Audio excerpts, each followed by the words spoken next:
Nós vamos abrir a palavra de Deus para o nosso estudo. A primeira carta de Paulo aos Coríntios, capítulo 5. Geralmente se ouve que há entre vós imoralidade tal, como nem mesmo entre os gentios, isto é, haver quem se atreva a possuir a mulher de seu próprio pai. E contudo andais vós ensoberbecidos, e não chegastes a lamentar, para que fosse tirado do vosso meio quem tamanho ultraje praticou. Eu, na verdade, ainda que ausente em pessoa, mas presente em espírito, já sentenciei, como se estivesse presente, que o autor de tal infâmia seja, em nome do Senhor Jesus, reunido vós e o meu espírito com o poder de Jesus nosso Senhor, e entregue a Satanás para a destruição da carne, a fim de que o espírito seja salvo no dia do Senhor Jesus. Não é boa a vossa jactância. Não sabeis que um pouco de fermento leveda a massa toda? Lançai fora o velho fermento, para que sejais nova massa, como sois de fato sem fermento. Pois também Cristo, nosso Cordeiro Pascal, foi imolado. Por isso celebremos a festa, não com o velho fermento, nem com o fermento da maldade e da malícia, e sim com os asmos da sinceridade e da verdade. Já em carta vos escrevi que não vos associasseis com os impuros. Refiro-me com isto não propriamente aos impuros deste mundo, ou aos avarentos, ou roubadores, ou idólatras, pois neste caso teríeis de sair do mundo. Mas agora vos escrevo que não vos associeis com alguém que, dizendo-se irmão, for impuro, ou avarento, ou idólatra, ou maldizente, ou beberrão, ou roubador. Com esse tal, nem ainda comais. Pois com que direito haveria eu de julgar os de fora? Não julgais vós os de dentro? Os de fora, porém, Deus os julgará. Expulsai, pois, de entre vós o malfeitor. Quero falar nesta noite sobre a disciplina na igreja. Este é o tema deste capítulo. Se nós pudéssemos recordar os pontos principais examinados até aqui, lembraríamos bem que no capítulo 1, Paulo está falando sobre a grande vocação da igreja. Nós somos chamados à santidade, somos chamados à união com Cristo e somos chamados para glorificar a Deus. Tá certo? No capítulo 2, ele está falando sobre o conteúdo do Evangelho. O Evangelho foi planejado por Deus na eternidade, ele se centraliza na morte de Cristo e ele é aplicado pelo Espírito Santo através da palavra. No capítulo 3, Paulo trata sobre a doutrina da igreja, e ele diz que a igreja é uma família, cujo alvo é a maturidade. A igreja é um campo, cujo alvo é a quantidade, e a igreja é um santuário, cujo alvo é a qualidade. O instrumento de maturidade da família é a palavra, e essa palavra é leite e alimento sólido. O instrumento para trabalhar o campo é a palavra, e a palavra é semente. O instrumento para construir o santuário também é a palavra, e a palavra é o material. Vimos quarta-feira passada que Paulo aborda sobre a vida do obreiro, e ele diz que o obreiro é um dispenseiro, se requer dele fidelidade, que o obreiro é um espetáculo para o mundo, e o que se requer dele é humildade, e que o obreiro é um pai, e que se espera dele é a amabilidade. Hoje, no capítulo 5, Paulo vai estar falando sobre a doutrina da disciplina na igreja. Esse não é um assunto fácil e nem popular, mas é necessário. Onde não há correção e não há disciplina, não há amor responsável. Lembram-se de Eli, o sacerdote, que julgou Israel 40 anos, e a Bíblia o denuncia, de amar mais aos seus filhos do que a Deus. Foi um amor talvez intenso, mas não direcionado, não maduro, não consciente, não responsável. E por isso seus filhos se perdem, porque ele nunca teve a postura de disciplinar os seus filhos. Lembram de Davi? Davi amava os seus filhos. Foi capaz de chorar amargamente com a morte de Absalão. Mas Davi era um pai que não tinha capacidade de disciplinar os seus filhos de maneira correta. Lá no segundo livro dos reis, ou melhor, no primeiro livro dos reis, capítulo 1, verso 6, diz que a respeito de Adonias, Davi nunca o contrariou. Porque Davi não era um pai capaz de disciplinar os filhos. Tinha amor, mas um amor não responsável. João Calvino chegou a dizer que uma das marcas da verdadeira igreja é a disciplina bíblica. E nós precisamos, meus irmãos, olhar para este assunto com muito cuidado e zelo, porque via de regra, a questão da disciplina tem sido mal empregue na igreja de Deus. Nosso retorno não está legal porque houve uma danificação nas nossas cartas e eu não escuto direito a minha voz. Então eu vou ficar com o microfone bem perto da boca. Via de regra, a questão da disciplina hoje, ela cai em dois extremos. Ou a disciplina, ela é laça, ela é descuidada, se faz vistas grossas, se tolera o pecado, se passa por cima de situações em que a Bíblia recomenda a disciplina, como aconteceu na igreja de Corinto, ou a disciplina é aplicada com rigor desmesurado, adotando a disciplina em coisas que Deus em si e na sua palavra não condena. Muita da disciplina que é aplicada nas igrejas hoje são aplicadas em cima de usos e costumes, e não em questões vitais de desobediência, de rebeldia e de pecado. Se vocês leram o livro do pastor Ricardo Gondim, É Proibido, ele narra uma história muito triste, no início do seu livro, de um pastor que tinha um ministério muito grande, tomava conta de uma gama de igrejas, e cuidava de muita gente, apacentava um grande rebanho, e recebia em sua casa diariamente várias pessoas para cuidar de vários assuntos, para tratar de assuntos mais variados, desde construção, desde pontos de pregação, desde novas congregações, e ele tinha uma vida muito agitada. E certo dia ele estava na sua casa com uma grande quantidade de líderes, discutindo os assuntos da igreja, quando a sua esposa chega na reunião e sussurra nos seus ouvidos: a nossa filha mais velha cometeu um pecado grave hoje. Ela cortou o cabelo. E o pastor descontroladamente deixa as pessoas na sala, se dirige ao quarto da filha, rubro de raiva, e quando chegou, viu que a sua filha de 18 anos havia tosado as pontas do cabelo. E ele já muito irado e descontrolado emocionalmente: o que é que você quer fazer comigo, menina? Você quer destruir o meu ministério? Descontroladamente arranca o cinto e começa a bater na moça descontroladamente, deixando vergões ensanguentados no seu corpo.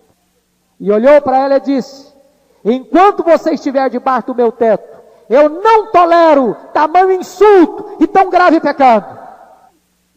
Deixou a moça ensanguentada no quarto e voltou para a reunião e começou a tratar dos assuntos da igreja novamente com a sua liderança. 15 minutos depois, a sua esposa volta novamente, desesperada, para lhe dar uma outra notícia. Aquela moça de 18 anos jogou álcool no corpo e incendiou o seu próprio corpo. Meia hora depois, aquela moça estava morrendo num pronto-socorro de hospital. Este é o tipo de disciplina que não tem base na Bíblia. Muitas vezes se aplica uma disciplina rigorosa por algo que a Bíblia não trata como um fator de pecado. Hoje eu queria olhar para esse texto, meus irmãos, para examinarmos a questão da disciplina à luz das Escrituras. E a primeira coisa que eu chamo a atenção dos irmãos nesta noite é a igreja inserida numa cultura em decadência. Este não era apenas o quadro da igreja de Corinto, esta é a realidade da igreja hoje. A igreja é uma contracultura dentro de uma cultura decadente, em decomposição, dentro de uma sociedade que não tem valores, que não tem princípios, que não tem absolutos, que não é regida pela palavra de Deus e pela verdade de Deus. Era este o retrato da igreja de Corinto.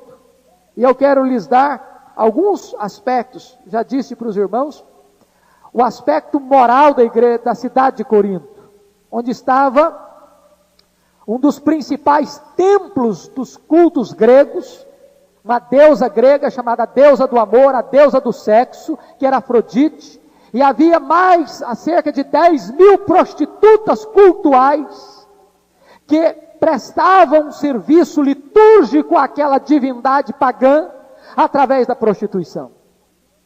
Era este o contexto de promiscuidade, de sujidade moral, que prevalecia na cidade de Corinto. E aquelas prostitutas desciam do templo, que ficava no lugar elevado, na acrópole da cidade, e desciam para o cais, onde navios aportavam constantemente, e então a cidade estava encharcada de um ambiente hostil de prostituição, de lascívia e de pecado sexual. Lá em Corinto também ficava a maior estátua ou monumento de Apolo, que era uma figura que descrevia a beleza do corpo masculino e sugestionava a prática do homossexualismo. E Corinto era uma cidade profundamente marcada pela homossexualidade, e Paulo testemunha no capítulo 6, versículo 9, que muitos daqueles membros da igreja eram outrora homossexuais, efeminados, que foram transformados pelo poder do Evangelho. Era uma cidade marcada pelo adultério, era uma cidade marcada até mesmo pela chantagem sexual, até dentro do casamento, conforme vamos examinar mais tarde no capítulo 7, versículos 3 a 5. Então, a sensualidade desregrada era, de certa forma, o pano de fundo, o contexto da cidade de Corinto. Há um outro aspecto que eu quero ressaltar. Olhem, por favor, os versículos 9 e 10 deste texto, que vocês vão ver 3 níveis de degradação ainda. Uma igreja numa cultura em decadência. Paulo diz: em carta vos escrevi que não vos associasseis com os impuros. Refiro-me com isso não propriamente aos impuros deste mundo, ou aos avarentos, ou roubadores, ou idólatras, pois neste caso tereis de sair do mundo. Você vê aí 3 níveis de degradação. Primeiro, pecado contra si mesmo, que é o pecado da impureza. Segundo, pecado contra o próximo, que é a avareza e roubo. Terceiro, pecado contra Deus, que é o pecado da idolatria. Então veja que a sociedade de Corinto era uma sociedade que estava sem referencial na relação consigo mesmo, na relação com o próximo e na relação com Deus. Era uma sociedade sem rumo, sem norte, sem absolutos. Então, o primeiro ponto, a igreja numa cultura em decadência. Segundo ponto que eu quero destacar é quando o pecado invade a igreja. Veja que a igreja está inserida nessa sociedade decadente. Deus chamou a igreja do mundo para influenciar o mundo, para ser sal, para ser luz. O grande problema é quando a igreja é atacada pelo mundo e é influenciada pelo mundo, e é isso que está acontecendo na igreja de Corinto. E vocês vão ver em primeiro lugar que Paulo denuncia aí no versículo 1, o incesto. Um homem que está cometendo ou praticando relações sexuais com a mulher do seu pai, com a sua madrasta. Dr. Charles Hodge diz que nós não podemos, e Leon Morris, um grande comentarista, diz que nós não podemos saber à luz desse texto se esta mulher ainda está casada com o pai desse rapaz, ou se esta mulher já deixou o pai deste rapaz, ou se esta mulher é viúva do pai deste rapaz. De qualquer maneira, havia um preceito na lei de Moisés, tanto em Levíticos quanto em Deuteronômio, que um homem não podia se deitar com a mulher do seu pai ou com a sua madrasta, nem com a sua mãe, propriamente, nem com a mulher do seu pai ou com a madrasta. Isto era abominação para Deus. Paulo está recriminando a igreja, Paulo está denunciando este pecado de um jovem cair em tamanha imoralidade ao ponto de se deitar, de coabitar, de ter relações sexuais com a sua madrasta. E Paulo vai dizer que o incesto não é apenas condenado pela lei de Deus, mas o incesto violava os próprios princípios do mundo. Veja o versículo 1. Geralmente se ouve que há entre vós imoralidade, imoralidade tal, está mostrando aí a gravidade do pecado, isto é, haver quem se atreva a possuir a mulher de seu pai. Eu pulei um passo. Imoralidade tal como nem mesmo entre os gentios. Ou seja, o pecado que está existindo dentro da igreja, nem mesmo a corrupta sociedade de Corinto aprovava. A sociedade permissiva, promíscua, laça, sem freios, sem absolutos da cidade de Corinto, não estava acostumada com esse tipo de pecado. De um homem possuir a mulher do seu próprio pai. Agora, por que é que Paulo denuncia o homem e não esta mulher? Por que é que ele está reprovando o fato de este rapaz estar se deitando com a sua madrasta e não há nenhuma palavra de censura à mulher? Embora o texto não nos deixe claro isso, mas todos os intérpretes, praticamente unanimemente, aceitam de que Paulo não está censurando esta mulher, porque esta mulher não era membro da igreja. Esta mulher ainda era uma pagã. Esta mulher ainda não estava na igreja, na comunhão da igreja, como membro da igreja. Então Paulo está entendendo que a disciplina não alcança, não jurisdiciona os que estão fora da igreja. Disciplina é para membro de igreja. Paulo diz, os de fora, Deus os julgará. Cabe-nos julgar aqueles que estão dentro da igreja, aqueles que são membros da igreja. O que Paulo está mostrando, queridos irmãos, neste versículo 1, é que o crente, quando peca, ele peca contra uma luz maior.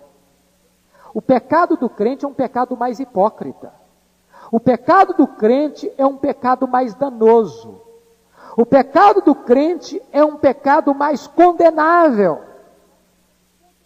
Porque quando ele peca contra o conhecimento. Ele sabe que este pecado é errado. Ele sabe que este pecado é reprovado por Deus. Ele sabe que este pecado é danoso à saúde espiritual da igreja. Portanto, quando um crente se entrega ao pecado, o julgamento sobre ele vai ser mais severo. Terceiro ponto que eu quero destacar é a atitude errada da igreja em relação ao pecado. Esse é um ponto seríssimo que acontece aqui na igreja de Corinto. Se você perceber, duas coisas estão provocando tristeza no apóstolo Paulo. Primeiro, é o fato de existir o pecado. É o fato da concessão ao pecado, de um membro da igreja chegar ao ponto de cometer um pecado pior do que o pecado que se comete no mundo. Mas se vocês observarem no verso 2, a maior tristeza de Paulo, o que mais choca Paulo, o que mais entristece Paulo, o que mais angustia o coração do apóstolo, não é nem o fato de um membro da igreja estar vivendo uma situação pecaminosa e irregular dentro da igreja. O que mais choca Paulo é a reação da igreja, é a atitude da igreja em relação ao pecado daquele homem. Veja o verso 2. E contudo andais vós ensoberbecidos, e não chegastes a lamentar, para que fosse tirado do vosso meio quem tamanho ultraje praticou. O grande problema é que Paulo diz, vocês não lamentaram. A palavra lamentar aqui é a palavra chorar, e usado para um choro de funeral. Paulo está dizendo, vocês choram nos funerais, mas vocês deveriam chorar também pelo pecado. Esse pecado deveria provocar em vocês uma dor tão aguda, tão forte, como a dor que vocês enfrentam na hora do luto. O problema é que vocês ficaram ensoberbecidos, dizendo, essa que é uma igreja boa, essa que é uma igreja moderna, essa que é uma igreja contemporânea, essa que é uma igreja que está adaptada à sociedade, é uma igreja que convive bem com a sociedade, é uma igreja que abriga as pessoas sem preconceito, é uma igreja que não é radical, que não é estreita, é uma igreja de mente aberta. As pessoas têm liberdade de viver do jeito que elas querem viver dentro da igreja. Nada de imposições, nada de regras, nada de princípios, nada de vigiar a vida de ninguém, nada de fiscalizar a vida alheia. Nós estamos muito orgulhosos da igreja que nós temos. E não chegaram a chorar e nem a lamentar por causa disso. Vocês vão ver que o que está acontecendo é que a igreja não apenas tolera o pecado, ela está vaidosa por causa do pecado. Olha o versículo 6. Paulo diz, não é boa a vossa jactância. Meus irmãos, que coisa estranha dessa igreja. Ela não está neutra, não é que ela está dormindo o sono da morte, não é que ela está indiferente, tanto faz como tanto fez, não. Ela está vaidosa, ela está ensoberbecida, ela está jactando-se do pecado. Já pensou que coisa séria? Se nós transportássemos a situação da igreja de Corinto para hoje, nós íamos ver que essa é a realidade da nossa sociedade hoje. Essa é a realidade da sociedade pós-moderna. Todos vocês já escutaram, já estão cansados de ouvir falar em pós-modernismo. Os estudiosos dizem que a era moderna veio até 1989.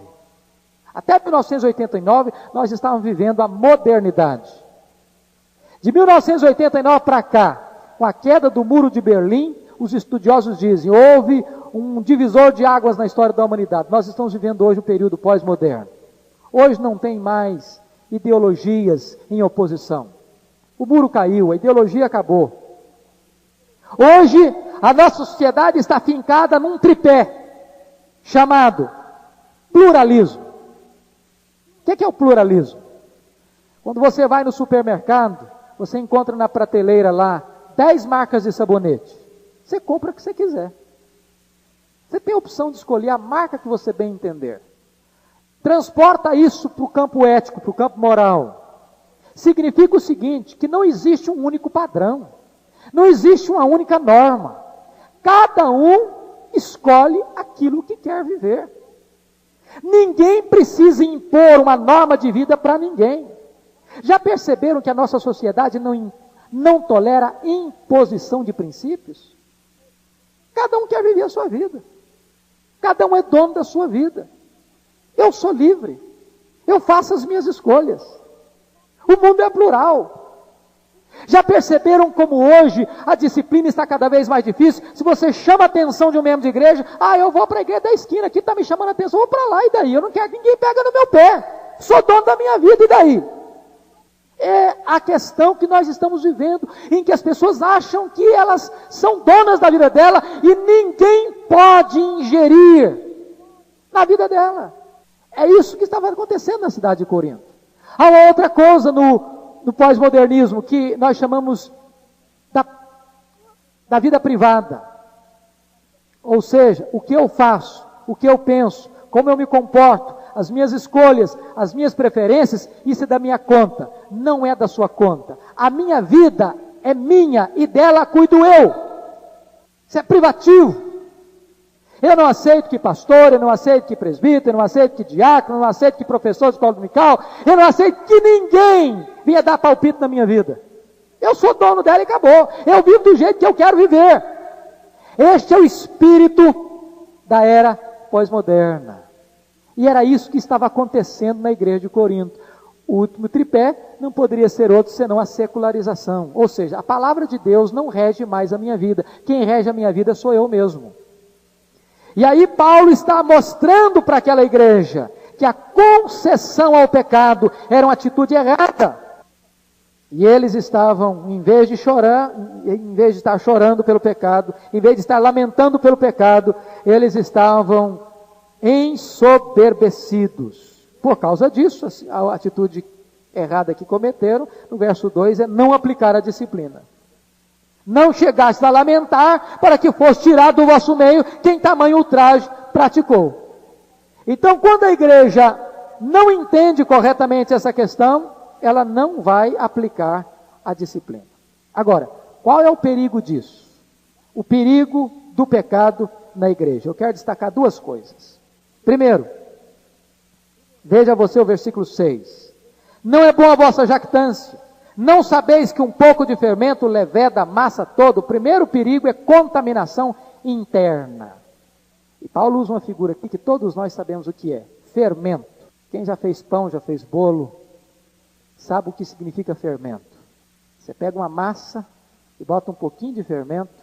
Daqui a pouquinho, o que aconteceu com a massa? O que aconteceu com a massa?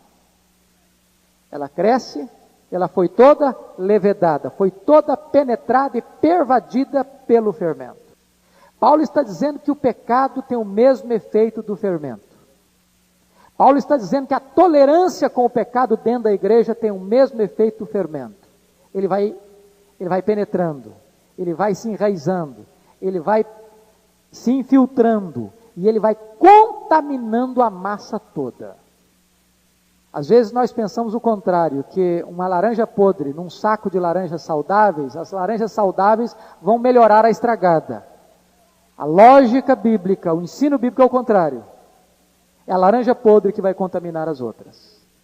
Daí Paulo diz o seguinte: cuidado, muito cuidado, porque se vocês não tratarem de maneira correta a questão do pecado, o pecado vai contaminar a igreja, vai fermentar. O pecado é maligníssimo e ele pode contaminar toda a massa.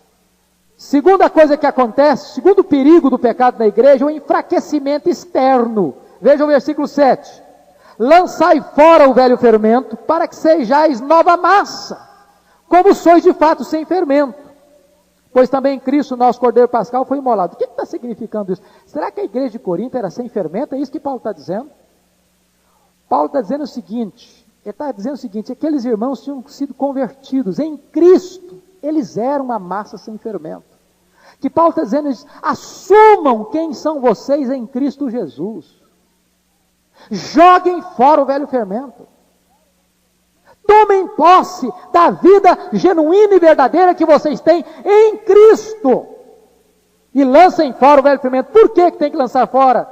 Porque quando a igreja tolera o pecado, ela perde a santidade, perde a autoridade, perde o poder. Por quê? Porque nós somos um corpo. Eu não vou estar com vocês. Deus não tem nenhum compromisso de estar conosco se nós não estamos com Ele. Deus diz: chegai-vos para mim e eu me chegarei a vós outros. O pecado destrói o testemunho da igreja nesse sentido. Porque Deus está dizendo que se houver concessão ao pecado, Ele não caminha conosco. Isso é gravíssimo, meus irmãos. E daí a questão séria de tratar da disciplina na igreja. Quinto lugar, como a igreja deve administrar a disciplina? Eu chamo a atenção dos irmãos para 6 pontos aqui. Como a igreja deve administrar a disciplina? Primeiro, a disciplina é um ato imperativo, não é uma opção. É por isso que Calvino disse que uma igreja onde não se exerce a disciplina bíblica não é uma igreja genuína. Não é uma opção, é uma ordem de Deus. Veja o versículo 2. E não chegastes a lamentar para que fosse tirado do vosso meio quem tamanho ultraje praticou, tirado do meio. Veja você ainda versículo 13. O último versículo do capítulo. Os de fora, porém, Deus os julgará, ou seja, a igreja não tem jurisdição sobre aqueles que não são membros. Expulsai, pois, de entre vós o malfeitor.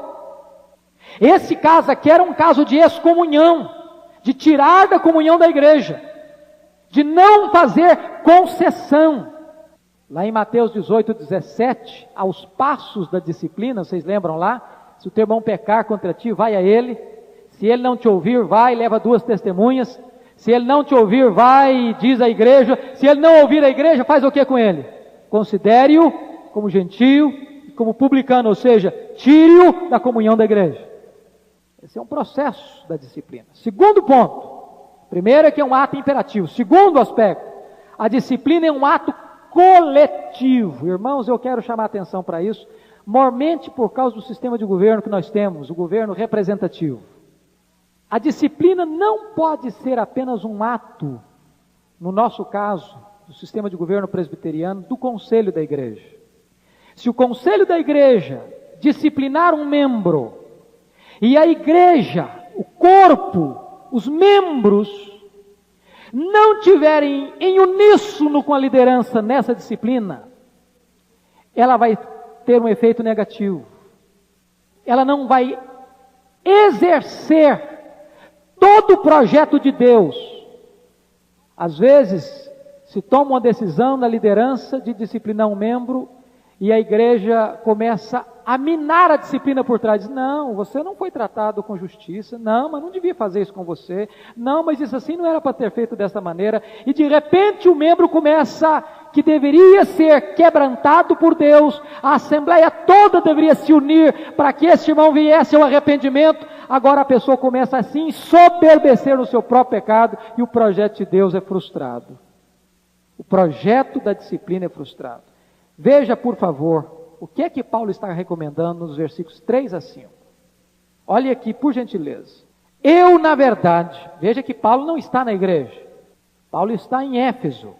Eu, na verdade, ainda que ausente em pessoa, mas presente em espírito, já sentenciei, como se estivesse presente, que o autor de tal infâmia, em nome do Senhor Jesus, reunido vós, preste atenção nisso, reunido vós, e o meu espírito, com o poder de Jesus nosso Senhor, entregue a Satanás para a destruição da carne, a fim de que seu espírito seja salvo no dia de Jesus Cristo.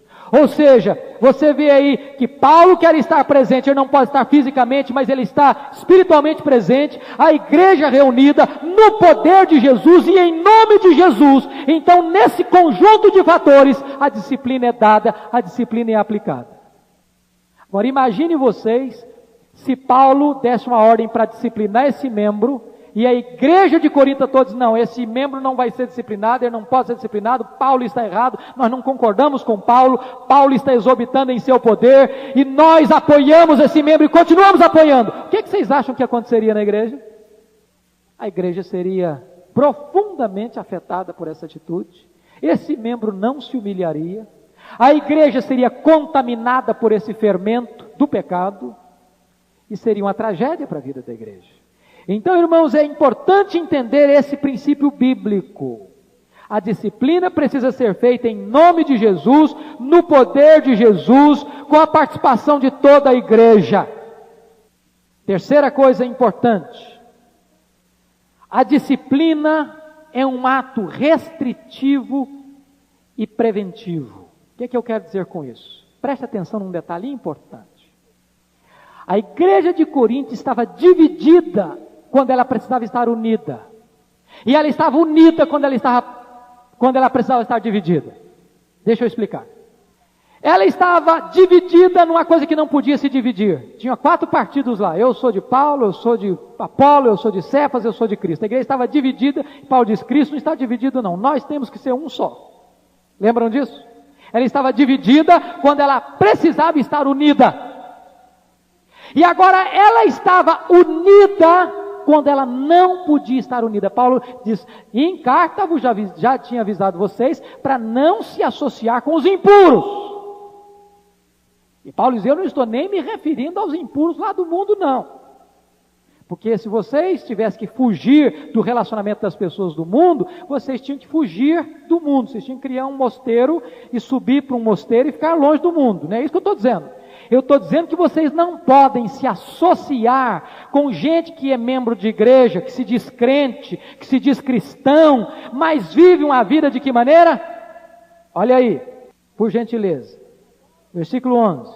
Mas agora vos escrevo que não vos associeis com alguém que, dizendo-se irmão, for impuro, avarento, idólatra, maldizente, beberrão, roubador, caloteiro, com esse tal nem ainda comais. Paulo está dizendo que há um momento em que a igreja precisa exercer um ato preventivo, de disciplina na igreja, de não se associar, de não se misturar, de não se tornar parceiro, de não se mancomunar com gente que está dentro da igreja, mas está vivendo uma vida totalmente desregrada, em desacordo com as Escrituras Sagradas. A separação não significa ser antissocial. Veja que Paulo está dizendo isso, irmão. Tem muita gente que acha que ser crente é você nunca ter um amigo lá no mundo, fora da igreja. Não é isso que Paulo está ensinando. Ele diz, você tem que ser amigo das pessoas de fora mesmo. Você tem que ganhá-los para Jesus. Foi por isso que Jesus chocou os fariseus e escribas, porque ele entrava na casa de publicanos, de pecadores, comia com eles, jantava com eles, e os fariseus ficavam todos grilados. A questão é interna. Se existe um membro da igreja que não está levando Deus a sério, que está brincando com Deus, está sendo beberrão, está sendo maldizente, está sendo caloteiro, está sendo idólatra, está dentro da igreja, querendo fazer de conta que é um cristão autêntico, Paulo diz, não se associe com esse tipo de gente. Isso é uma disciplina preventiva, Paulo diz. Quarto lugar, como é que a disciplina tem que ser feita na igreja? A disciplina é um ato de juízo. Veja o versículo 5. Versículo 4 e 5 diz, em nome do Senhor Jesus, reunido vós e o meu Espírito com o poder de Jesus, nosso Senhor, entregue a Satanás para a destruição da carne, a fim de que o Espírito seja salvo no dia de Cristo Jesus. Preste atenção, irmãos, que Paulo não está mandando a igreja aplicar a disciplina na carne. Veja você. Ele preocupa-se que essa disciplina seja feita em nome de Jesus, em união dos crentes, com o poder de Jesus. Disciplina é um ato seríssimo, grave, que tem que ser feito com cautela, tem que ser feito no poder de Jesus e em nome de Jesus, não é na carne. Agora ele diz, entregue esse faltoso a Satanás. O que é isso? Esse versículo tem sido uma espinha na garganta dos exegetas, dos intérpretes. O que seria entregar a Satanás essa pessoa para a destruição da carne, para que o Espírito seja salvo no dia de Cristo Jesus? Os melhores intérpretes entendem que isso significa o seguinte, nada mais, nada menos do que excluir esse cidadão da comunhão da igreja. A comunhão da igreja, irmãos, ela tem um valor muito importante, porque a igreja é um instrumento do reino, é um agente do reino. O que é o reino de Deus? O reino de Deus, o que é mesmo? É o governo de Deus sobre as pessoas. É o reinado de Cristo sobre as pessoas. Quando uma pessoa vem para a igreja, quando ela entra no reino, quando ela nasce de novo, o que acontece? Ela está debaixo de quê? Do governo de Cristo, do senhorio de Cristo, do governo de Deus, das bênçãos, do pacto de Deus. Ela está de certa forma numa cidade refúgio, protegida de certa forma de muitos males aleivosos de Satanás. A igreja é um grande protetor da nossa vida, irmãos. Pertencer à igreja é uma bênção. É por isso que não há crente isolado. Eu sou crente, mas eu sou crente dentro da minha casa. Eu não preciso de igreja, eu não vou à igreja. Eu sou crente assentado diante da televisão, ouvindo o meu rádio. Isso é mentira, isso não tem base na Bíblia. Crente precisa estar na igreja. Estar na igreja. A igreja é um protetor, Paulo diz. Agora, quando esse elemento é tirado da comunhão da igreja, Ele volta à influência daquele que está reinando e governando lá fora. Ele é o príncipe da potestade do ar, ele é o Deus deste século. Satanás está reinando nas trevas. Ou seja, é expor esse cidadão à ação de Satanás. Agora preste atenção num detalhe importantíssimo. É que Paulo está dizendo que Satanás, além de não ter todo o poder, ele ainda está debaixo da soberania de Deus. Fantástico isso, não? E entregue a Satanás, ou seja, Satanás está sendo aqui um instrumento dentro da soberania de Deus, no exercício da disciplina desse pecador, deste membro faltoso, com um objetivo maior e final, a restauração e a salvação desse membro faltoso. De jeito nenhum Paulo está dizendo que é tirar esse indivíduo para perder a salvação. Não está lidando aqui com a questão de salvação, porque não é a igreja que administra a salvação. Salvação é dom de Deus, é Deus quem dá, e quando ele dá, não tira. Não é uma questão de salvação. Tanto é verdade que Paulo está objetivando, não a condenação desse membro, mas está objetivando o quê? A restauração desse membro. Quinto lugar, a disciplina é um ato preventivo aos outros membros da igreja. Querem ver? Versículo 7. Lançai fora o velho fermento, para que sejais nova massa. Se você não lançar o velho fermento fora, você não vai ser nova massa. A massa vai ser contaminada. Veja versículo 8. Por isso celebramos a festa não com o velho fermento, nem com o fermento da maldade e da malícia, e sim com os asmos da sinceridade e da verdade. Veja versículo 12. Pois com que direito haveria eu de julgar os de fora? Não julgais os de dentro. Tem que julgar os membros da igreja. Versículo 13. Os de fora, porém, Deus os julgará. Expulsai, pois, de entre vós o malfeitor. O que é tirar o fermento? Tirar o fermento não é apenas tirar o pecador, é tirar o pecado. Lembram quando Jesus disse para Pedro, quando Pedro queria afastar Jesus da cruz? Jesus disse o seguinte: arreda Satanás, não cogita das coisas de Deus e sim das coisas dos homens. O que é interessante é que Jesus mandou arredar o Satanás e não o Pedro. Jesus diz, arreda Pedro e fica o Satanás. Não, foi o contrário. Arreda Satanás, o Pedro fica, o Pedro é discípulo, o Pedro eu vou investir nele. O Pedro é apóstolo, o Pedro precisa ser restaurado e vamos trabalhar com ele. O grande problema às vezes é que não houver discernimento. A gente manda o membro arredar e o Satanás fica.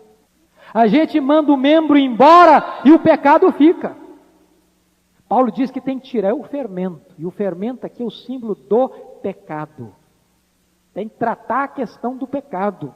Tem que jogar fora o pecado, porque na medida em que o pecado é eliminado da massa, na medida em que o fermento é arrancado da massa, então o pecador pode ser restaurado.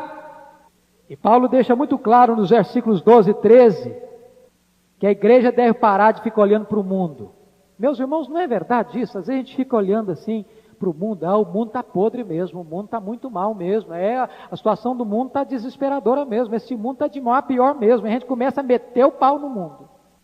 Paulo diz, deixa o mundo para Deus julgar, julgue dentro de casa, olha para dentro da igreja, vamos julgar a nós mesmos. Se nós julgássemos a nós mesmos, não seríamos julgados por Deus. Na verdade, queridos, se nós parássemos para examinar a nossa própria vida, nós não teríamos nem tempo para ficar investigando a vida dos outros. Nós teríamos tanta coisa para chorar, para lamentar diante de Deus, para acertar diante de Deus, que nós não teríamos tempo para ficar investigando a vida alheia. Os de fora, Deus os julgará. Julguem vocês, os de dentro. Sexto e último lugar, a disciplina tem que ser um ato de perdão. Eu queria que os irmãos abrissem comigo a segunda carta aos Coríntios, porque é muito importante entender o final dessa história. O que aconteceu com esse membro da igreja que foi expulso da igreja? Porque o projeto de Paulo era a restauração dele. Entregue seu corpo a Satanás, entregue a Satanás para a destruição da carne, a fim de que o espírito seja salvo no dia do Senhor Jesus. Então vamos ver o que aconteceu com ele. Capítulo 2 da segunda carta aos Coríntios, versículos 6 a 8. Vou ler a partir do versículo 5. Ora, se alguém causou tristeza, não o fez apenas a mim, mas para que eu não seja demasiadamente áspero, digo que em parte a todos vós. Basta-lhe a punição pela maioria, de modo que deveis, pelo contrário, perdoar-lhe e confortá-lo, para que não seja o mesmo consumido por excessiva tristeza. Pelo que vos rogo que confirmeis para com ele o vosso amor. E foi por isso também que vos escrevi, para ter prova de que em tudo sois obedientes. A quem perdoais alguma coisa, também eu perdoo. Porque de fato, o que tenho perdoado, se alguma coisa tenho perdoado, por causa de vós o fiz na presença de Cristo, para que Satanás não alcance vantagem sobre nós, pois não lhe ignoramos os desígnios. O que Paulo recomenda agora, uma vez que houve arrependimento, uma vez que houve quebrantamento, é que a igreja agora ame esse homem, console este homem, perdoe este homem e restaure este homem. Preste atenção que nós somos chamados para odiar o pecado, não o pecador. Para tratar com dureza o pecado e não tolerá-lo, mas para receber com muita ternura o pecador arrependido. Há um quadro lá em Apocalipse 21 e 22 que me marca muito, quando fala da Nova Jerusalém. Lembram que a Nova Jerusalém era quadrada, do mesmo tamanho, largura, dos 4 lados tudo igual, que tinha porta para o norte, para o sul, para o leste, para o oeste, para o leste e para o oeste, para todo lado que as pessoas vinham, tinha porta. Era uma igreja aberta a todos. Mas lá no capítulo 21, versículo 27, diz que nada contaminado vai entrar no céu. A Nova Jerusalém é aberta a todos, mas não é aberta a tudo. Não é aberta ao pecado. É assim que a igreja deve ser. A igreja é aberta ao pecador, mas a igreja é cuidadosa para não estar aberta para o pecado. É isso que Paulo está dizendo. Mas, meus irmãos, em último lugar, eu queria examinar com vocês sobre o propósito da disciplina. Qual o propósito da disciplina? Primeiro, o propósito da disciplina é a correção e a restauração do faltoso. Entregue a Satanás para a destruição da carne, a fim de que o espírito seja salvo no dia de Cristo Jesus. Não basta a igreja disciplinar, a igreja precisa acompanhar a pessoa que foi disciplinada, para que ela possa ser restaurada, curada, transformada pelo poder de Deus e reconquistada para a comunhão da igreja. A disciplina, embora dolorosa, ela é benéfica e ela é terapêutica. Finalmente, qual a propósito da disciplina? A proteção da igreja. Versículos 6 e 7. Dá uma olhadinha aí. Não é boa a vossa jactância? Não sabeis que um pouco de fermento leveda a massa toda? Lançai fora o velho fermento, para que sejais nova massa, como sois de fato, sem fermento. Pois também Cristo, nosso Cordeiro Pascal, foi imolado. Por isso celebremos a festa, não com fermento, velho fermento, nem com o fermento da maldade, da malícia, e sim com os asmos da sinceridade e da verdade. Paulo está dizendo que a igreja tem um clima de festa. A vida da igreja tem que ser uma festa, de alegria, de exultação, de celebração. Mas há um momento, quando o pecado entra na igreja, em que esta festa se transforma num funeral. E Paulo diz o seguinte: vocês devem ter cuidado, porque um pouquinho de fermento leva a massa toda. Então joga fora o velho fermento. E vamos celebrar a Páscoa, não com o fermento da maldade, mas com os asmos da sinceridade e os asmos da verdade. Quando você disciplina, você não apenas corrige e objetiva a restauração do faltoso, mas você previne a igreja. Isso gera temor na igreja e obediência à igreja. Concluo com 3 aplicações práticas. 3 atitudes em relação ao pecado. Primeiro, Versículos 1 a 2, Paulo está recomendando à igreja a chorar por causa do pecado. Você conhece uma igreja madura quando esta igreja chora por causa do pecado. Em vez de ficar cheio de orgulho por causa do pecado, deveriam chorar por causa do pecado. Segundo, versículos 3 a 5, julgue o pecado. E há 4 expressões aí: tirar do vosso meio, entregar a Satanás, lançar fora e expulsar de entre vós. Então julgue o pecado. Terceira coisa, remova o pecado. Versículos 6 a 13. A imagem aqui é da Páscoa judaica. Lembram da Páscoa? Quando o cordeiro foi imolado, o sangue foi aplicado na verga da porta, e eles tinham que reunir dentro de casa agora para comer a Páscoa, para comer o cordeiro, comer o pães asmos. Mas diz a Bíblia lá que todos eles tinham que investigar a casa durante 7 dias. Não podia ter levedura, não podia ter fermento. Se alguém comesse a Páscoa com fermento, essa pessoa era morta, era eliminada do arraial de Israel. Ele está usando isso. Cristo é o nosso Cordeiro Pascal. Você deve viver a vida cristã fazendo uma faxina na sua vida, fazendo uma limpeza na sua vida. Não celebre a Páscoa, não celebre o culto a Deus, não celebre a festa ao Senhor, se há fermento na sua vida, se há pecado na sua vida. Remova isso, tira isso da sua casa, da sua vida, para que você possa celebrar a Páscoa com os asmos da verdade e da sinceridade. Que Deus nos ajude, meus irmãos, a olhar para esse texto na sua solenidade, na sua gravidade, e nos ajude a sermos uma igreja fiel à palavra de Deus, nesta área difícil, dolorosa, mas necessária da disciplina.